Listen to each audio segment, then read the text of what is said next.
Salut les doudous! Oui, je sais, c'est pas la même intro que d'habitude. C'est parce qu'aujourd'hui je porte des lunettes. Non, c'est pas la même intro que d'habitude parce que d'habitude je vous lance un salut les gens, un peu blasé, tout ça. Et aujourd'hui, non, je vous ai dit salut les doudous. Pourquoi? Parce que depuis 2 jours, je lis Et si vous réenchantiez votre vie de Nathalie Bagadet. Alors déjà, je lis du Nathalie Bagadet parce que c'est une auteure indé. Et lire des indés fait du bien à votre cerveau, vous le savez. Et aussi parce qu'elle participe au concours Amazon et Femmes Actuelles sur un prix pour un livre sur le développement personnel. Donc, elle propose depuis quelques jours, une petite semaine ou 10 jours, je crois, ce nouveau livre de sa collection donc, et qui s'appelle « Et si vous réenchantiez votre vie ?» Vous avez très envie de revoir la couverture, je vous la remets bien sûr. Voilà. En plus, elle est très belle. Alors, pas de chance, là je vous la montre sur ma Kindle qui est en noir et blanc puisque c'est une Kindle Paperwhite. Mais sinon, c'est une couverture super belle, violette, enfin très très belle. Quel rapport entre le livre de Nathalie et le fait que je vous ai dit coucou mes doudous? Eh bien parce qu'à un moment dans son livre, dans lequel je me reconnais énormément, à un moment elle dit que c'est très important d'avoir des doudous autour de soi. Alors de base c'est plutôt des objets, c'est plutôt voilà, ces petites choses qui nous font du bien, les livres qu'on aime bien lire, relire, les films qu'on a vus 100 fois, etc. Et puis quand moi j'ai fait un petit peu le bilan pour moi, je me suis dit que ce qui me faisait du bien, c'était la communication que j'avais avec vous, que ce soit ici sur YouTube ou que ce soit dans les salons pendant les dédicaces ou peu importe. C'est vraiment quelque chose qui me fait du bien au moral, qui me rebooste, qui me donne envie de continuer. Donc du coup, je me suis dit qu'en fait vous étiez un petit peu mon doudou. Promis, je vous serre pas dans les bras. Non, promis, pas de ça entre nous. Et du coup, je me suis dit que plutôt que vous dire salut les gens, j'allais vous dire coucou les doudous. Voilà, c'était totalement débile, c'est comme ça, va falloir vous y faire. Vous savez que je ne suis pas totalement nette non plus la roi. Aujourd'hui, je ne suis pas partie sur une vidéo pour vous parler du dernier livre de Nathalie Bagadet, que je vous laisse aller consulter vous-même sur Amazon en numérique ou en brochet, peu importe. Je suis partie dans cette petite vidéo pour vous parler du polar Trans qui est sorti début avril. Et je vous avais dit que je vous ferais une petite série de vidéos sur comment j'ai écrit, pourquoi cette histoire, etc. Donc déjà je voulais vous dire que je suis super contente parce que les premiers retours sont bons. Donc ça c'est toujours un petit peu l'angoisse de l'auteur de se dire bon j'espère que la thématique va plaire, l'intrigue aussi. Et n'oubliez pas que la seule publicité pour les petits auteurs c'est les commentaires que vous allez laisser sur la plateforme Amazon et qui vont permettre au livre de se faire connaître par d'autres lecteurs. Donc surtout si vous l'avez lu, si vous ne l'avez pas encore commenté, repassez vite fait sur Amazon, ne serait-ce que pour mettre quelques étoiles, enfin voilà, ça fait toujours parler du livre on va dire, parce que vous savez qu'en fait il y a un algorithme sur Amazon qui fait un classement des livres, donc plus un livre est lu, commenté, apprécié, plus il monte dans le top d'Amazon et plus il est visible par les autres lecteurs. Donc je reviens parce que aujourd'hui je vais vous parler, je l'avais même pas sorti de ma bibliothèque. Je vais vous parler de ce fameux petit carnet noir dont je vous avais parlé déjà la dernière fois dans ma dernière vidéo sur Trans. Et je vous avais dit que je vous parlais de ce petit carnet d'écriture. Je ne pouvais pas trop vous en parler avant parce que bien évidemment, comme j'écris les choses dessus, ça serait un peu spoilé si jamais vous voyez tout ce qui est écrit dessus. Mais maintenant que vous avez lu le premier épisode, je peux vous montrer les pages du premier épisode et vous allez comprendre comment s'organise en fait mon écriture et ma pensée quand j'écris. Je fais ça pas en tant que modèle parce qu'après je pense que tous ceux qui essayent d'écrire ont leur propre façon de faire. Je fais ça plutôt comme exemple de ce qu'on peut faire du travail d'écrivain pour peut-être donner des idées à ceux qui démarrent ou peut-être à ceux qui sont déjà bien avancés, qui ont déjà leur propre routine mais qui vont peut-être se dire ah ouais tiens pourquoi pas comme ça, enfin voilà, c'est un simple partage et ne le prenez pas pour autre chose. Donc ce petit carnet. Alors déjà, vous remarquerez que je l'ai pris à l'envers. Pourquoi? Parce qu'en fait, de l'autre côté, il y a autre chose. Voilà, mais qui est très peu avancé. C'est un petit projet, mais qui n'est pas vraiment abouti ni avancé.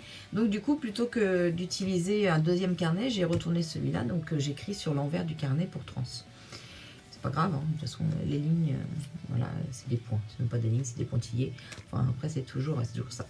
Pour information, ce petit carnet, je l'avais acheté sur Amazon en déstockage et j'en avais reçu 2 ou 3 d'un coup pour une dizaine d'euros, donc j'avais trouvé ça intéressant. C'était il y a peut-être 1 an et demi de ça maintenant. Donc ce carnet, j'ai rajouté, ça c'est moi, le petit sticker qui est ici et qui fait porte-stylo parce qu'il n'y avait pas. Et je trouvais pratique d'avoir le stylo tout le temps là. Et puis je vais vous montrer un petit peu ce qu'il y a dedans. Alors, je vous ai fait une série de photos, donc je vais parler sur les photos pour vous expliquer un petit peu l'organisation de ce carnet. Donc, on se retrouve tout de suite avec le carnet. Alors, ça, c'est donc la première page. Vous pouvez voir, c'est le principe du bujo. Parce que tout est à la suite. Et comme tout est à la suite, bien évidemment, les pages sont numérotées. Et vous avez donc un sommaire qui est en première page avec le numéro des pages sur les côtés. Comme vous pouvez vous en douter déjà, c'est donc des pages thématiques. Donc on va regarder ce que ça donne avec l'épisode 1. Donc l'épisode 1, c'est d'abord une page avec marqué épisode 1. Alors juste pour la petite histoire, en fait, le mot trans que vous avez sur la couverture, vous savez que c'est moi qui l'ai écrit. Donc je me suis un petit peu amusée à reprendre la même écriture pour les titres dans mon petit carnet. Cette page épisode 1, elle est composée de plusieurs choses. Tout d'abord, je mets toujours un court synopsis. Alors, c'est vraiment le truc super court, en quelques lignes, pour dire l'intrigue. Vraiment juste l'intrigue de base en 3-4 lignes. Après, je vais développer l'intrigue un petit peu plus. C'est-à-dire un petit peu plus en mettant peut-être des indications sur ce qui s'est passé ultérieurement, le pourquoi, le comment. Mais ça reste quand même assez court. Et ce qui m'intéresse aussi, c'est de faire l'évolution attendue. Parce qu'en fait, qu'est-ce que j'attends pour cet épisode? C'est toujours super important de garder ces objectifs en mémoire. C'est-à-dire de dire dans cet épisode, voilà, dans le premier épisode, bien évidemment, je voulais présenter Evan, qui est quand même un personnage atypique. Donc je voulais à la fois présenter son rôle dans le commissariat, mais aussi sa personnalité, sa personne, et aussi sa vie personnelle. Parce que, en fait, sur Trans, ce qui m'intéresse tout autant que les énigmes et le polar, c'est surtout ce personnage que l'on va voir évoluer et que vous allez découvrir dans ce quotidien petit à petit au fil des épisodes. Donc, c'était l'une des évolutions attendues de ce plan du premier épisode.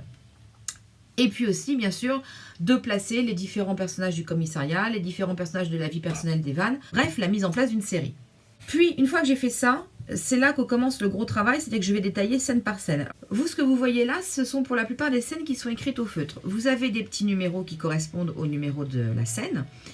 Et puis après, il y a quelques lignes écrites à côté pour me placer les personnages, les lieux et l'action. Cette description scène par scène, je vous ai dit tout à l'heure qu'elle est faite au feutre. Et en fait, c'est pas anodin, parce qu'au départ, je la fais au crayon. Et je recopie par-dessus au feutre une fois que c'est fait. Parce qu'en fait, en écrivant, parfois, j'ai des idées qui me viennent. J'ai des choses où je me dis non, faut pas le dire comme ça, faut faire autrement. Et donc, je fais des modifications. Donc la scène, je la prépare au crayon. Mais une fois qu'elle est écrite, en fait, au feutre, par-dessus le crayon, je remets les choses comme il faut. Vous découvrez aussi la page sur les personnages. Alors ça a toujours été des pages clés pour moi. Alors que je les fasse sur des feuilles, des carnets ou peu importe.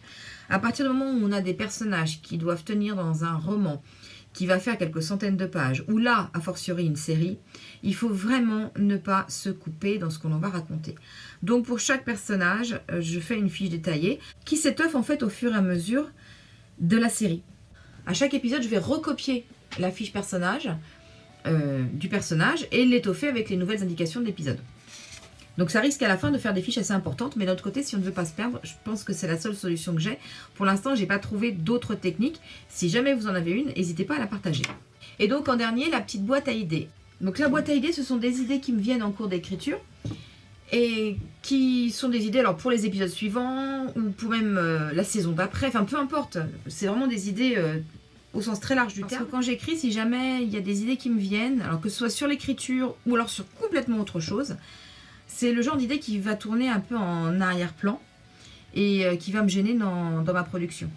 Donc en fait, quand j'ai une idée parasite qui arrive, je la mets de côté. Donc voilà, on a fait le tour du petit carnet. Alors le tour juste pour l'épisode 1, parce que vous imaginez bien que je ne vais pas vous montrer ce qu'il y a pour l'épisode 2. Pas de spoiler. Mais voilà, ça vous donne quand même une petite indication sur comment je m'organise pour travailler.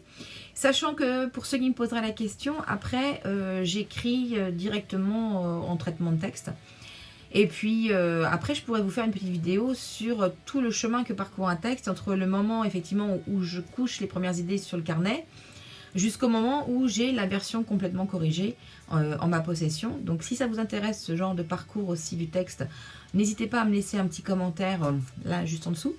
Et puis je rajouterai une petite vidéo là-dessus pour vous expliquer. Voilà, je pense qu'on a fait le tour. J'espère que cette vidéo vous a plu. N'hésitez pas donc dans les commentaires à laisser des questions, des suggestions sur d'autres vidéos. Je les prendrai en compte sans aucun problème. Et puis j'aime bien vous répondre, donc n'hésitez pas non plus. Et puis donc, mes chers petits doudous, je vous dis à bientôt pour une autre vidéo. Et n'oublie pas d'aller télécharger le roman Trans, T-R-A-N-S. Et pour éviter les mauvaises surprises, tu mets mon nom derrière parce que sinon il sort des trucs un peu bizarres sur Amazon. Au revoir les doudous!